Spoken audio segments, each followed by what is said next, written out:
Hello friends, couch potato वो व्यक्ति होता है जो सारा दिन टीवी देखकर और खाली बैठकर ही अपना टाइम खराब करता है, खाली बैठा रहता है या टीवी देखता रहता है। Most of the children during their vacations tend to be couch potatoes. ज़्यादातर बच्चे छुट्टियों के दौरान काउच पोटैटोज बन जाते हैं।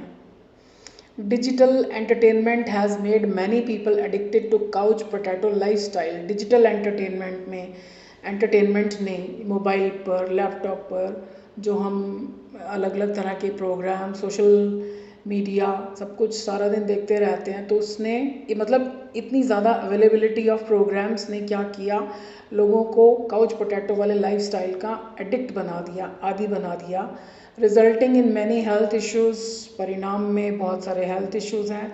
एब्सेंस ऑफ सोशल लाइफ है ही नहीं, क्योंकि हम सोशल मीडिया में ही अपना सारा वक्त बिता देते हैं, तो हमें ज़रूरत ही नहीं महसूस होती कि बाहर जाएं, दोस्तों से मिलें। ब्लो समवंस कवर, अब लिटरल मीनिंग जैसे होता है ना, ब्लो द लिड, ढक्कन उड़ा देना, सॉरी, ब्लो समवंस कवर मतलब किसी चीज़ में से कवर हटा देना, यानी गलती से किसी की असली पहचान बता देना या पता चल जाना। यानी कोई व्यक्ति अपनी पहचान छुपा रहा है किसी वजह से, तो कोई अनजाने में बता देता है, या कुछ ऐसा हो जाता है कि वो खुद ही सामने आ जाती है किसी की हकीकत।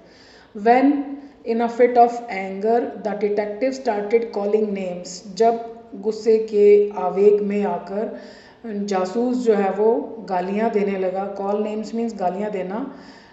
इन हिज नेटिव लैंग्वेज, अब जब हमें गुस्सा आता है तो फिर हम भूल जाते हैं इंग्लिश या कोई और लैंग्वेज, फिर जो हमारी अपनी ज़बान है, मातृभाषा, हम उसमें बोलते हैं क्योंकि we feel very comfortable.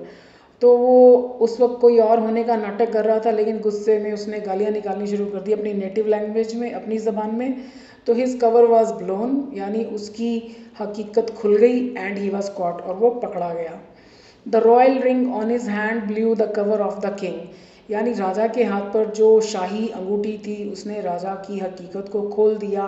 When he was on a secret mission, जब वो एक सीक्रेट मिशन पर था, in the guys of a soldier, एक सैनिक के वेश में कुछ जानकारी हासिल करना चाहता था, लेकिन शायद वो अपनी रॉयल अंगूठी, शाही अंगूठी को उतारना भूल गया, जिसकी वजह से उसकी हकीकत सामने आ गई, पता चल गया लोगों को कि वो राजा है।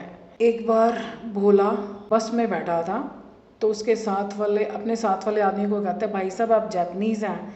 उसने कहा नहीं। फिर थोड़ी देर बाद उसको कहता है, आप जापानीज़ हैं? नहीं।